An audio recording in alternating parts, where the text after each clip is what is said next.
happens in adolescence.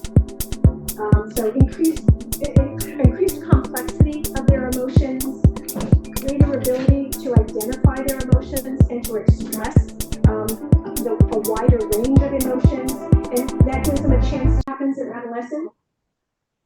So increased complexity of their emotions, greater ability to identify their emotions and to express a wider range of emotions, and that gives them a chance to expand their capacity for empathy and understanding of other people's emotions. So these are all developmental tasks that students, adolescents are undergoing, and that helps give them opportunities for control and management of emotion, right? So as they're dealing with more complex emotions, they're starting to learn how to manage those emotions and how to express those emotions in ways that are acceptable, say in a classroom. Also, we know that adolescents do a lot of socialization, right? There's a lot of growth and change and shift in their peer groups, which grow in size and grow in importance during adolescence. So they are through their groups, which involve cliques, right? And crowds, sort of bigger groups of students with a particular identity, perhaps, right? I'm a jock, I'm a this, I'm a that. They learn techniques to assess the organization of social groups and their position within those groups, right? So some of that learning how to navigate a big social group, if they've missed that, makes it really hard to figure out how to navigate a classroom group, right? So these are some of the developmental milestones that, having missed perhaps some of that development in school with peers, you may see that in their classroom. They don't know how to talk to a peer. They don't know how to figure out the classroom context.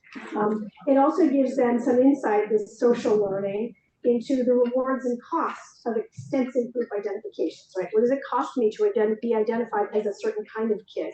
What kind of values does that group have, and does it match my values? Another key developmental thing is a milestone is development of autonomy, right? So developing self-sufficiency, and independence from parents.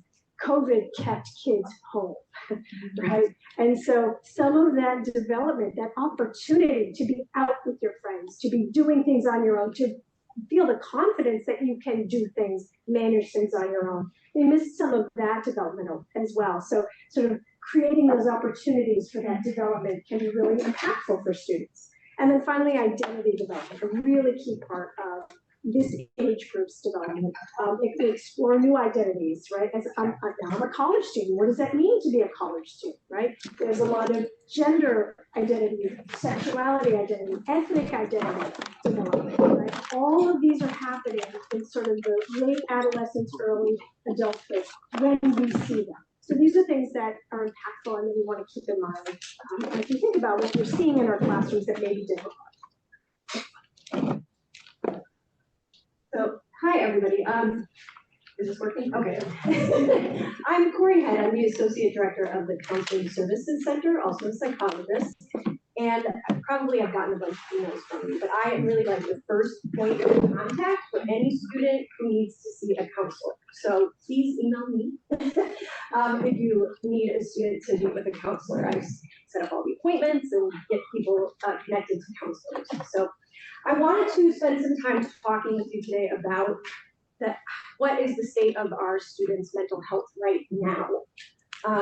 So I have a slide on the mental health data for pre-pandemic versus now.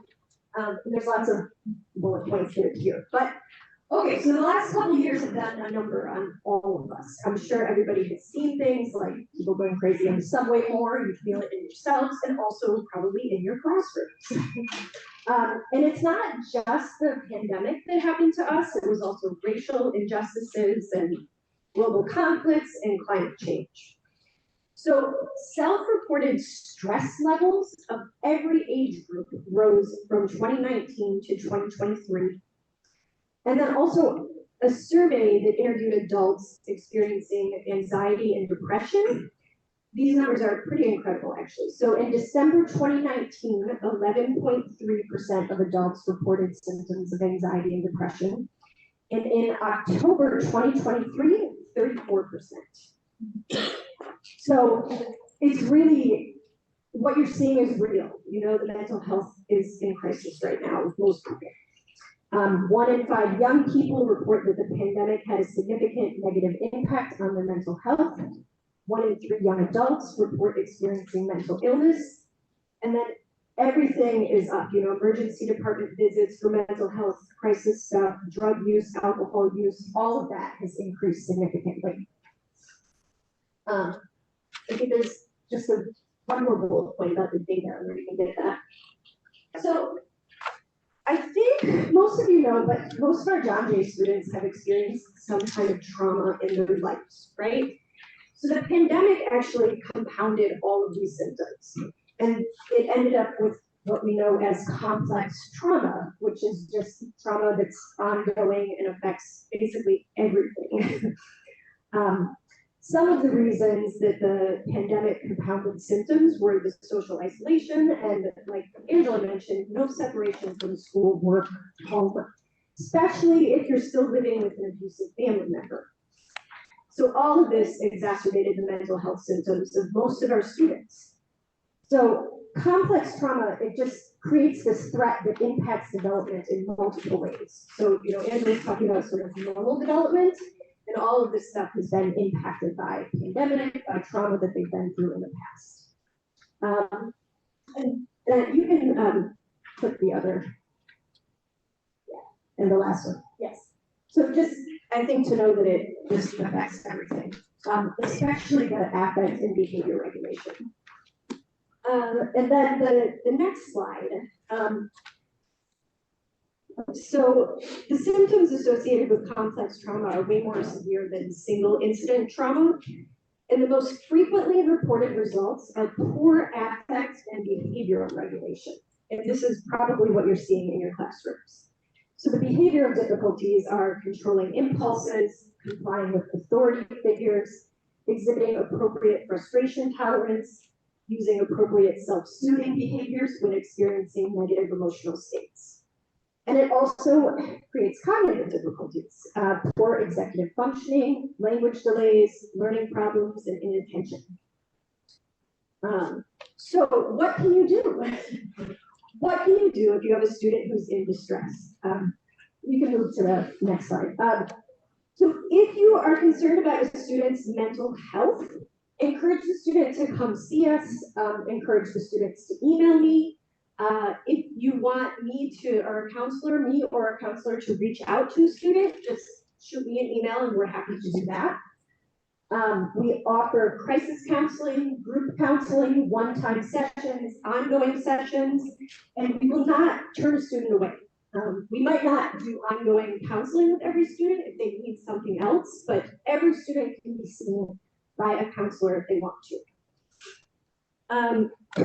You can also talk to either me or Dr. Bryan if you want feedback about the student's behavior. You can talk with us about the student without giving a name. If you want to keep their confidentiality, we're happy to provide any kind of suggestions or feedback about a student's behavior or mental health, okay? And then the last, I don't know, you probably have all heard about the BIT, the BIT team, the Behavioral Intervention Team. So there is a way, if you're concerned about behavior, you can submit a report.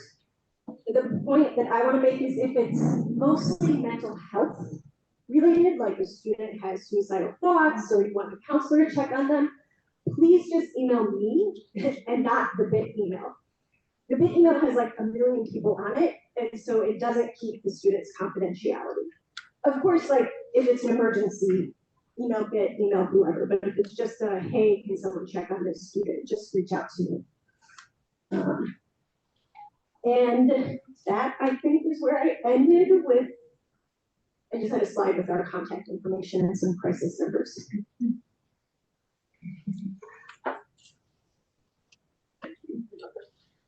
Hi, everybody. You go to the next slide, please. So, compounding all of the ways that we, both in the classroom and now, try to support our students through their very real mental health challenges, through their trauma, is also what has generally been termed learning loss, which is this lack of academic skills entering college, which has certainly been exacerbated by the pandemic.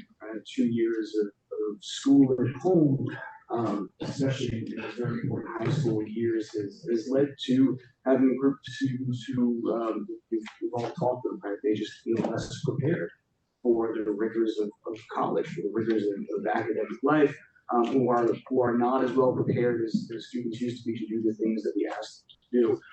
So part of the small bit that I wanted to share here was some of the strategies that we have employed in the last couple of years, and certainly some of these go back longer than that, to help academic recovery for students. One of the things that began in undergraduate studies, which is now continued by academic programs, student academic engagement and retention, are the academic recovery workshops. Right? These happen in winter and summer, and they're primarily targeted towards students in English 101, English 201, Math 108, Math 105. So the gen ed English and math courses.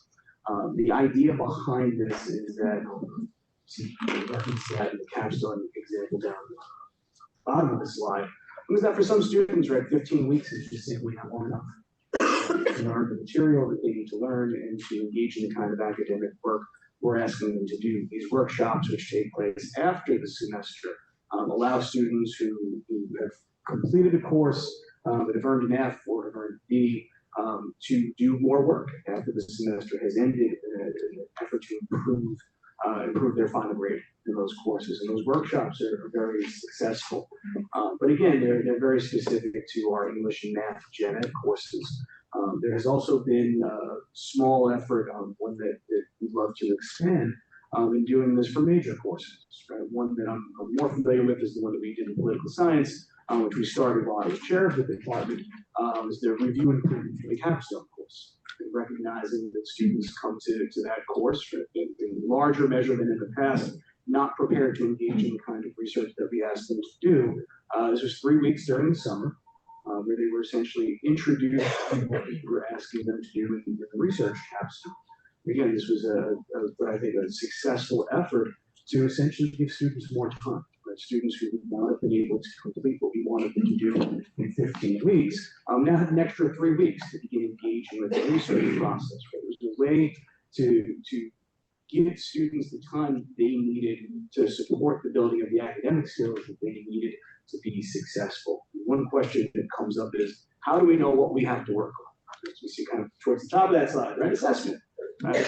We do assessment through general education at our programs to do assessment, and we should be targeting assessment towards identifying where students are on the things that we want them to be able to do, and identifying those gaps, right? Where are our students versus where do we expect them to be?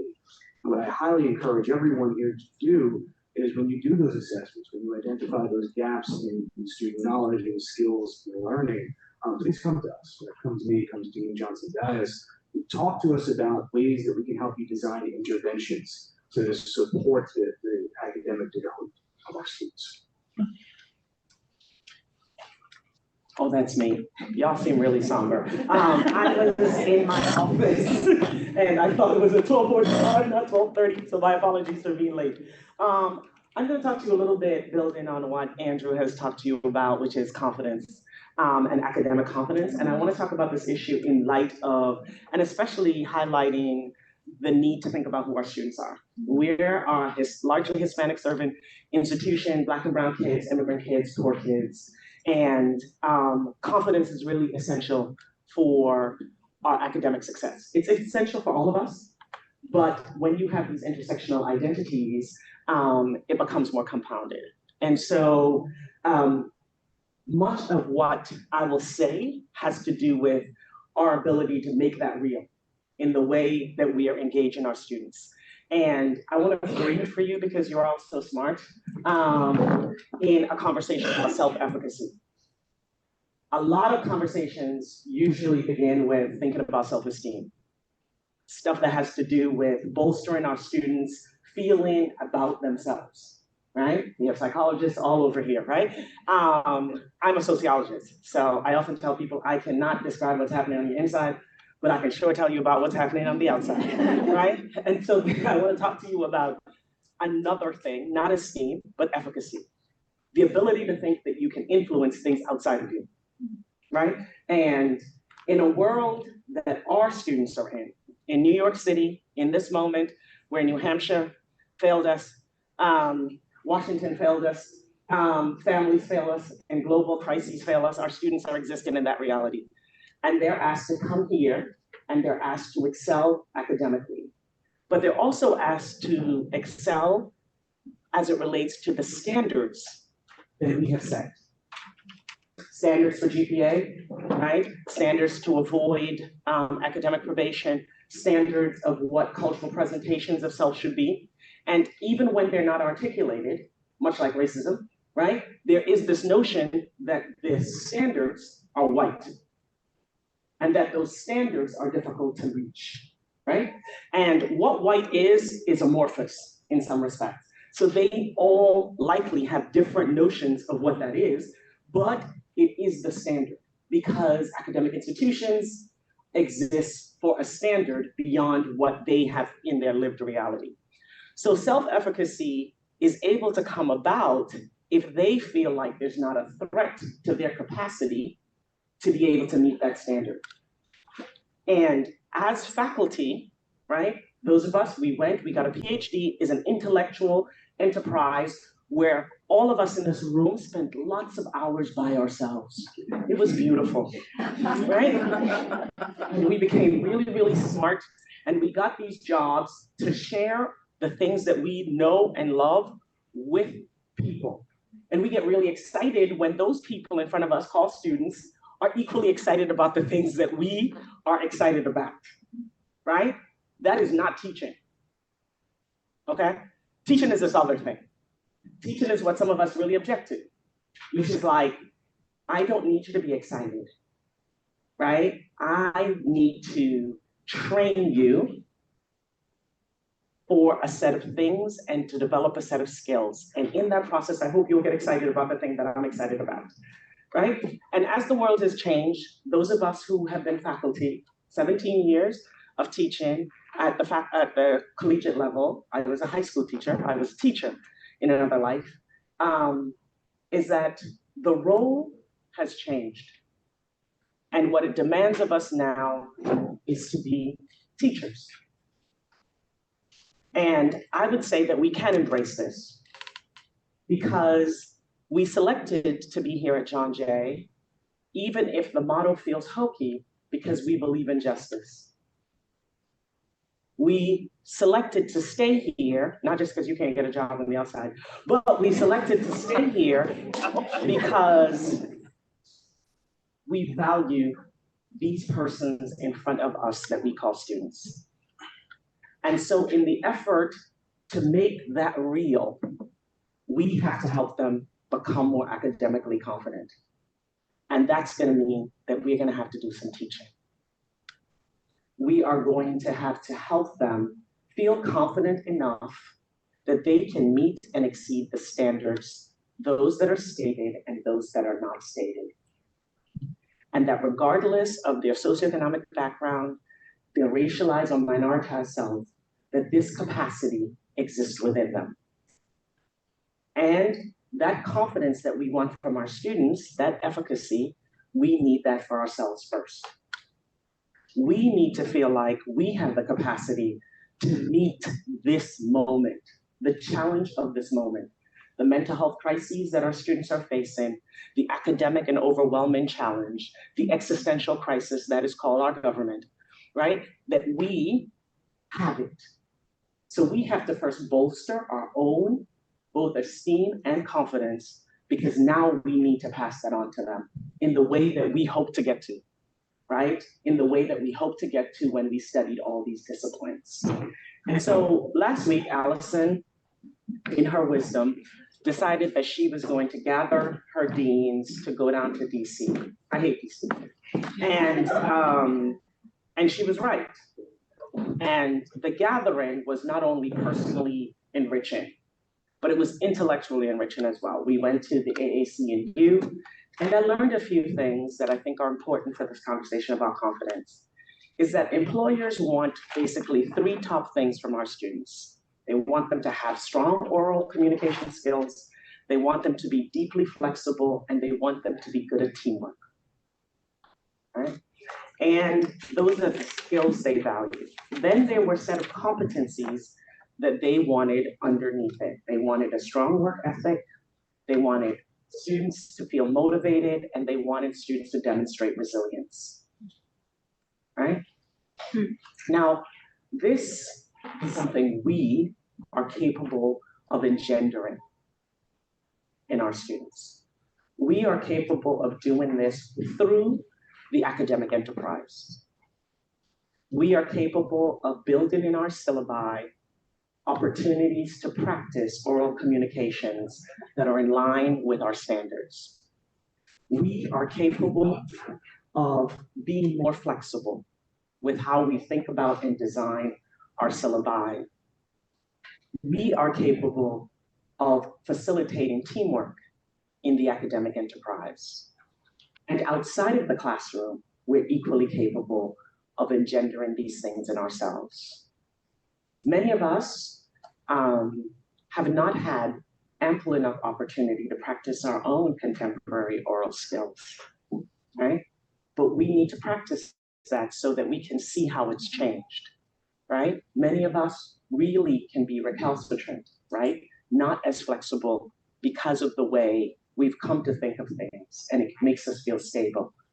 We can be more flexible. Many of us need to work better together, and we need to practice teamwork. So the academic confidence that we are asking for students, it is my hope that one way of fostering that is that we practice that for ourselves. We work on assessing our own self-efficacy. We do have some tools. I'm happy to share the link that we can measure our own self-efficacy, because we want to be able to mirror that for our students. And it is in mirroring that, I think, that we can be able to do some of the things. We need to demonstrate for them that they can go to these sessions in the winter and the summer, right? You might see a student in your classroom who appears angry. There's a lot of research that will tell you that racialized and minoritized persons' expression of depression and anxiety does not look like that which you will see on your sitcom, right? Is that why look sad when you can look mad, right? That we have to learn that this population of folks that we have in front of us, that their expression of confidence may look a different way than we are used to.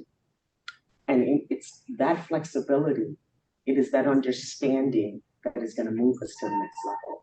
And so I am happy, both as a sociologist here and as the interim dean of student academic engagement and retention, to really help facilitate this, because we need our students to know what is true about them.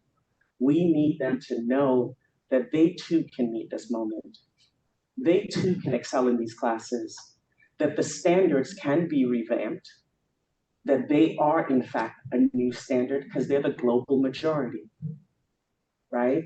That what has been does not always have to be, right? And if you don't believe me, Ben Dora has a lot to say about it. The psychologist will tell you, right? But it is my hope that we can foster this in really pragmatic ways by starting with what we think about and how we evaluate our own self-efficacy. And then think about what we know to be true about our student population and how we can meet that space. But this is not just a them, it is a us in relationship with them in order for us to be able to move these students towards academic success and for them to be able to be ready to meet the workforce. Thank you. So I'm going to bring us to what we have working now and what we have to provide to students in terms of academic support. So some of you have seen this or know of all the academic support that we provide. Some of you may not, and some of you may not know all of them. So we have 4 main centers. We have ePortfolio, Modern Language Center, Math and Science Research Center, and the Writing Center. All of these provide support both in person and virtually, mostly Monday to Friday, 9 to 5. It expands 8 to 6, depending on the particular course center, and then obviously the staff or the CAs we have available to person the sessions themselves. And then all of those first four students can either gain access to them by going to the center themselves, with the exception of ePortfolio, or going to EAB Navigate. I presume everyone here is familiar, but that is the new system we're using to interact with our students and have a casebook approach to our student success. The last thing is something that's a little lesser known, which is tutor.com. So John Jay has purchased a package with tutor.com, which is a 24/7, 360-day online virtual tutoring service. Now, currently there are about 30 classes that are on there, and to get a class on there, essentially I need to be sent the syllabi, and then I interact with tutor.com, and I can get that course on there. There's a very small sample size right now of the students using it, and we are trying to increase that on a semester basis. But the students that use it a lot, because I get emails of frequent use reports from tutor.com saying the student may need more help because they're here every day, every second of the day asking for support.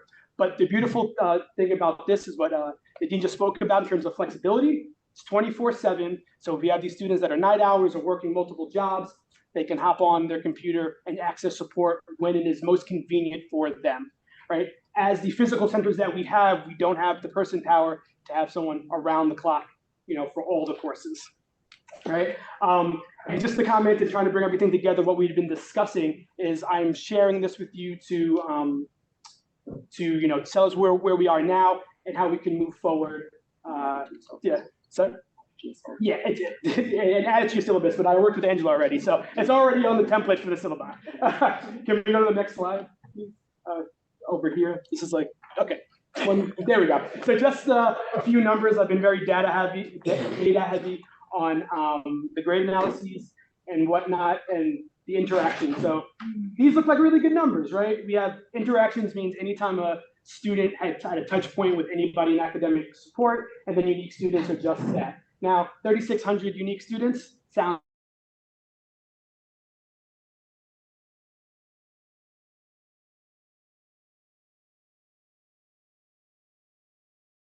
2 seconds. My suggestions are bullet points. But before we get there, can I go to my last slide? So this is actual data from fall 2023 and English 101. So what we see here, the blue lines are the passing rates of the students, and then we have that light blue line, which is the passing rate for the entire course. As you can see, the writing center alone, students that interacted with the writing center on average had an 85% passing rate. Then we had ePortfolio, which is workshops working with the faculty. Gerard Texan, who oversees the ePortfolio, is right there. Yeah, that's good work you did. Don't play that. And then I actually ran the combination of students that both had workshops in their class, as well as utilized the workshops for the with the writing center, and we see that went on top with 87%. And then we see the students that had no tutoring. And this is clear data. Now, I understand this is one semester, one subset of students, it's one sample size. Very much understand that. The points I want to bring to everything we've been discussing with confidence and teamwork and social skills is the two things that I think to take away from is group learning, right? Any way we can be proactive and working and bringing academic support into the classroom. Now, Gerard, his ePortfolio is really based on workshops and his staff coming in to the classroom, or the classroom coming to a lab and working with the staff. Livia Katz, who oversees the writing center, and with the hard work of the English department, they have a lot of workshops built in to the classroom. So it's not you go get tutoring, it's everybody is getting some more support, so you are not being stigmatized because you messed up, right? That helps with group learning, building confidence, not isolating anyone to go get help. We need to make this normalized, right?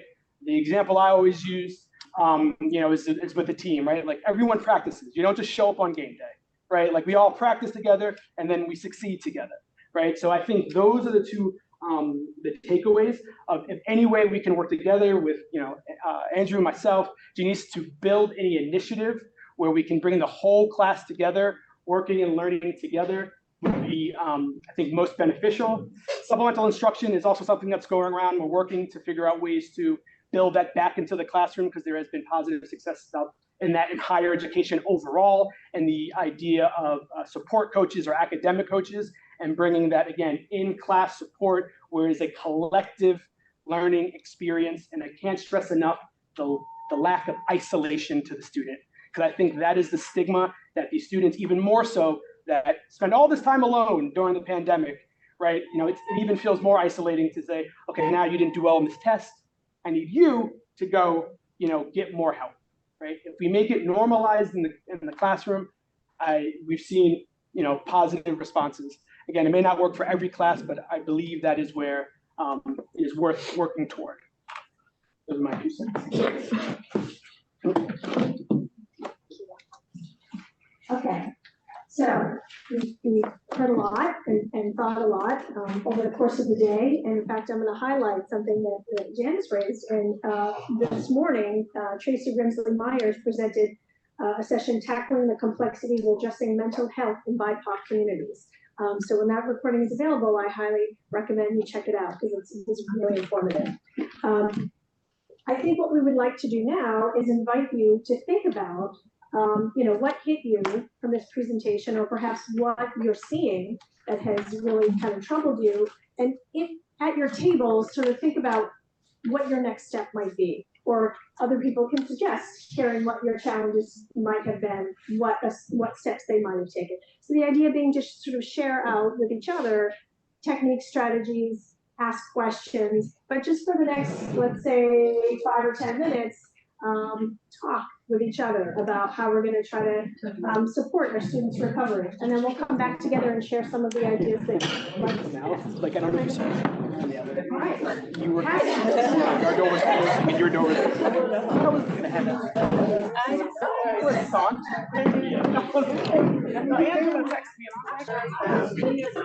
And just like the woman you are, you came, did what you needed to do. Nothing was lost. I was she did that to me last night. She swooped into graduate orientation. Gave a full keynote address. If you got it, you got it. You got it. You can't That was in my head. I mean, Angela's stuff I had done this morning. I thought it was 12 until I saw your email this morning. So I was standing out here with Samaya at 11. What I'm most We could just sit here. I had to be cohort of students. I had those I think it's start hiring the right space thing. Or Then I ran back to the old that stuff. And I had to be on. It was like that. I was like, you wear purple. I felt like you were flexing in the writing. I'm also left-handed. No, it doesn't help that I sit all the way here. I was on Zoom, they were being recorded. So if I can get that recording, just from my highlight tape, it's like, sir, you're applying for. It's like, sir, you're applying for Dean. Why'd you send this medium shirt? Zoom you did. I thought it just showed that my highlights in my speaking, in the case of mobility skills, you know, that I can speak with you. How are you doing? I'm good. Likewise. Yes, I think I was searching for you, but I didn't want to also very I locked myself out, and it was fine. Those are the ones that I'm most concerned about. So I just told Samaya that I was like, I carry the key around now because this past month and a half I've been like the only one here on like a Tuesday or something, and I've been like, yo, I gotta give the public safety just locking the door back. But I'm just like, I'm looking wearing a hoodie. I'm like, they're not gonna believe that I work here. I was just like I got my ID on me, good. I was like, I need this room open. There was one day I laughed at myself so hard. I had a meeting with 2 people who were going over Excel. We were in there and they locked us in. Like they locked, like one went to the bathroom, was like, oh, lock the door. I was locked out. But yeah.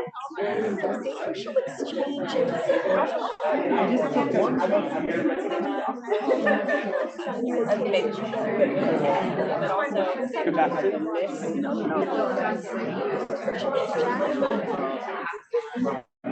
Oh, you're on the one with oh, right. So second round. Yeah, exactly. I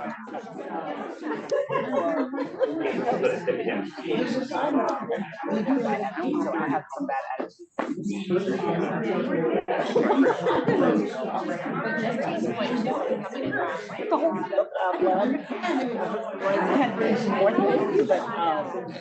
I like left sparse because I'm like, it's gonna be on the left. I was like, oh, sociologist, psychologist.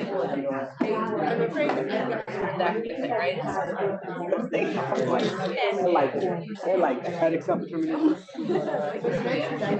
I'm gonna see if I can find a picture of a couple of hours I'm giving us in a softball. And that,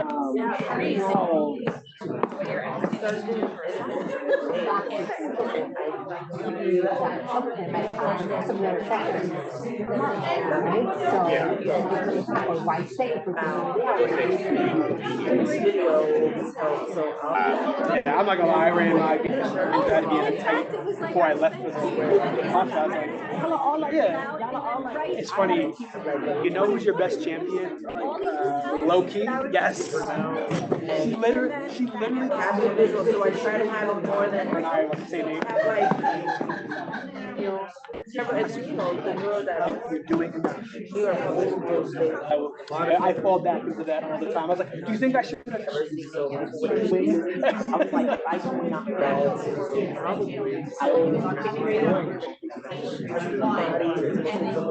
Oh my gosh, so coworkers. We have neurodivergence in class. We I have all grew up in dance. Like, English is their second it language. was our tax. I have found Supervisor who not only happens to genuinely lives there, but not just being like, yo, take the time off because I'm gonna need you. Like to saying, take the time. No, you got the time off, but if you could do it here, you know, if you can do it and see students while you do it, I'd be I'm just like, yeah, it's still somebody on this road.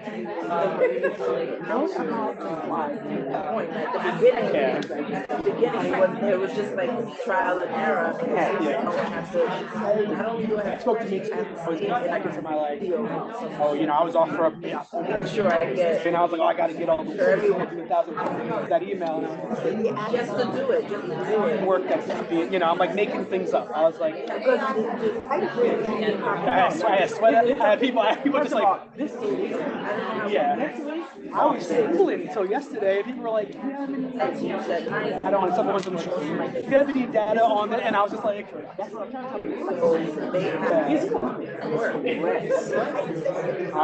I will. This could even let it right. I mean, I don't have to worry. I still have to worry. it's essentially because I do a lot of great analyses. Like, a lot of it's good. A lot of it's good, but just information we want to your one shooter. That's what I've been in my head. And so I've been trying to Like everything they learn. I want to build a template for a semester moving forward. I can just update.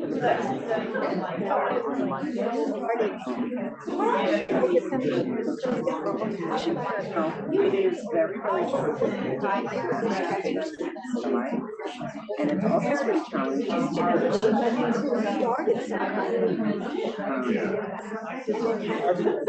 Okay. Oh, well, that's how you play yourself. And I say one thing, then you just say a better thing.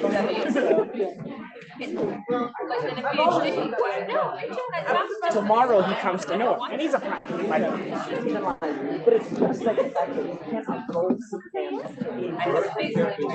right? Like, just so I was like,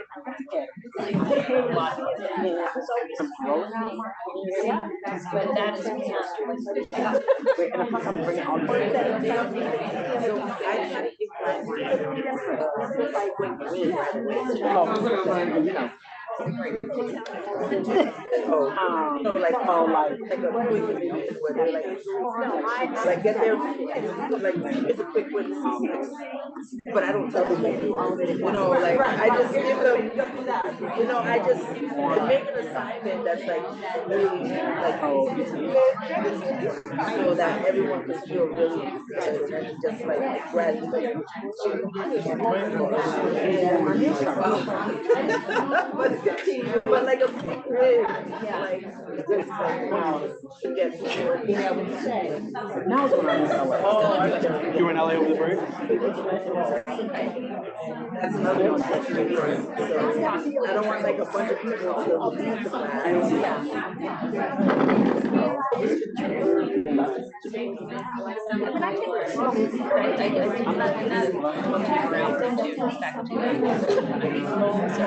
And they have their traumas and also want them. So like, I love LA when I was there. I've been a couple of times.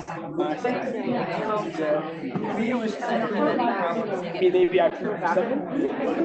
do you share The wrong things that New York is doing. My first, I mean, like Alabama. maybe recently in the neighborhood? Because they're 21-year-olds. went to a bar and I was like, why are the wrong parts of Brooklyn, Queens, and the Bronx in this one bar? Don't understand. That's actually why I like LA. I went to LA, and even when I lived there, this is set off because this is why I feel like it brings the community. I was like, well, just Miami's my best friend went to law school down there, and I remember visiting like a real place. You know, like y'all get up at 10. Your ability. Not a real. LA is the second. What's the joke? He was from South Florida. Is that why my hair's curly? And then that's why I got I'm just like Miami. Like and then Miami. I like about The South, but that's part of the South here that's not everybody. Come to Faculty Development Day, the ones who care, right? We're the visible part of the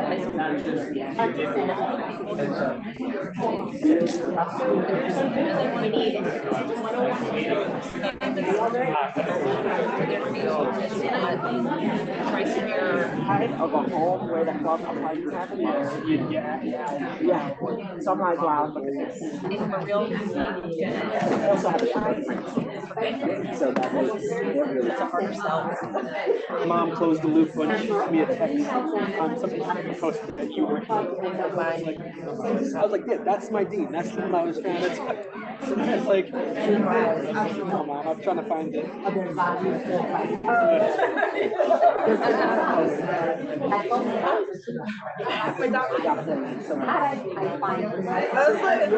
was like, you're smart. I don't care if you know, 80+. Nobody got chat. I was like, what's up with the name? Nobody gets in trouble. Okay. Totally get more involved every workshop because I understand. We're gonna post their Okay, all right.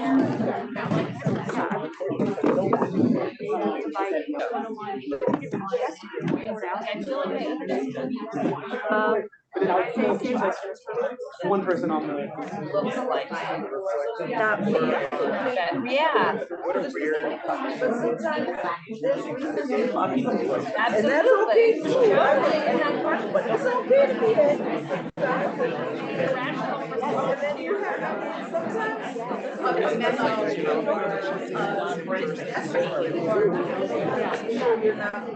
you're not telling I mean, I got a sense for the future. Well, Dermot, hi everybody. Welcome back. Thank you for engaging in conversation with one another. I apologize for interrupting. I know I see there's a lot of vitality, which is really exciting. So thank you. We wanted to address one question that came in on chat. So Bryce, if you wouldn't mind. So the question is, can you clarify the use of workshops for classes and help with students who otherwise get it incomplete or fail? So Andrew was talking about academic recovery for some of the gateway courses like Math 105, Math 108. some English courses. These usually happen right after the end of the semester. So it'd be in January for the fall or the beginning of the summer after the spring. And students are elected into these courses normally by the faculty, where students just fall shy of passing the course. And it's usually like a two-week add-on to the course to either revisit some work or provide a different assessment or an additional assessment to the course. But I think Andrew said it best, that just like 15 weeks is just not sometimes enough for every single student, and that helps culminate the entire semester's education. Oh, you go ahead. I'm gonna, just to add a small bit to that, so the academic recovery workshops for the gen ed courses, something that is usually funded by CUNY, the Committee for Undergraduate Education. But I am certainly open to talking through ideas and using a model like this, or figuring out how a model like this can work for courses outside of the gen ed, right? Courses in the programs where we take academic recovery in this way, rather than 3 weeks after the semester is ended, would work well for your students. And then we just thought, as we wrap up, since lunch is kind of ready or about ready, we can head over there shortly. But things that you wanted to share that really struck you, or that you think were really impactful in your conversations with one another. So other things you'd like to share with us, because we would get to all hear your conversations. Right. So we were discussing the issues of how the issues of recovery, of being emotionally under siege in complex trauma, ties in with the issues of the use of AI and other types of cheating mechanisms like course.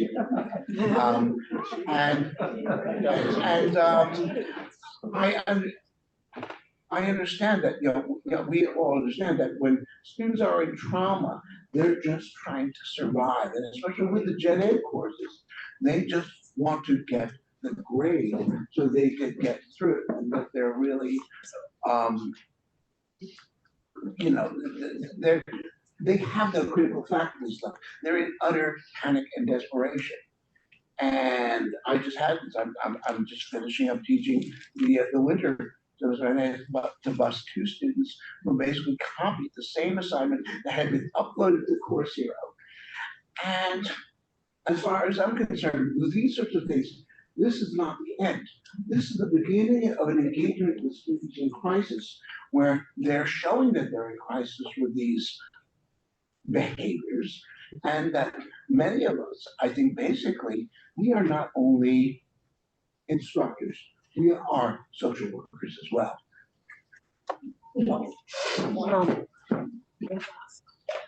Yes. So this past semester, we had 2 engagements. One was a student who felt psychological distress and said, I asked AI for, I go to AI in order to get my feelings validated. So I write a question to ChatGPT about like, what do you do when you're sad? What are some of the positive things? And that they had used AI basically as a therapeutic tool.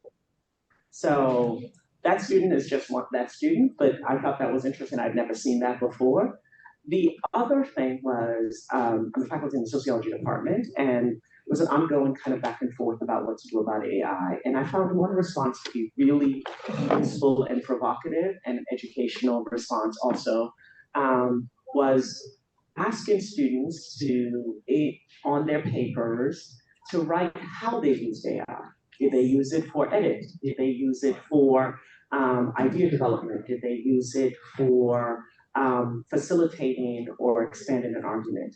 And that becomes a mechanism for saying, yeah, AI is here, generative AI is here, and I want to know how you are using it in this paper, and especially at the drafting stage. How did you use it? And rather than have it being the boogie person out there, it becomes an integrated part of the course. And they're always gonna be 17 steps ahead of us anyway. So it's good to sort of have a sense of how they're using the technology. And related to that, helping students understand the why of sort of why they might use it and why they might not use it, right? Or how they use it and the why again. So, you know, helping students understand for themselves that knowing what good work looks like is really important. Right? So if they simply use the AI to replace their own work and they don't recognize what good work looks like because they've done it, it'll make it hard for them in their job to know what good work looks like. And how would they like it if other people were stealing their work? So again, the importance of understanding attribution of work and sort of ownership of work and sort of how that feels if somebody steals your stuff. It's sort of like the AI. Forgive me, I have to jump in for just 1 second. We can't stop talking about AI.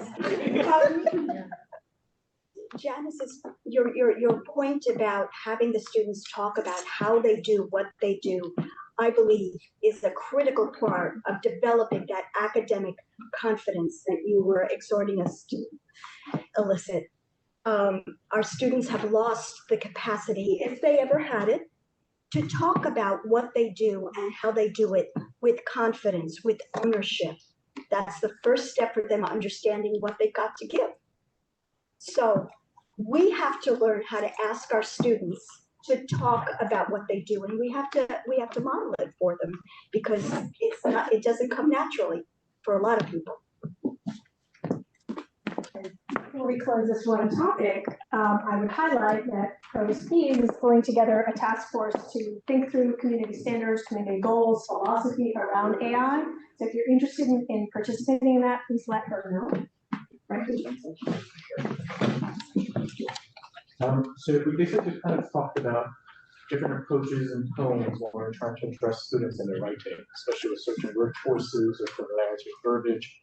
And you know, my approach in the past, and I'm thinking about changing it now, is when a student makes a mistake on paper or something, I would say maybe you should try this word instead. Maybe you should try this phrase instead. Something that's a little more fitting for the assignment. But I don't know if they actually read it.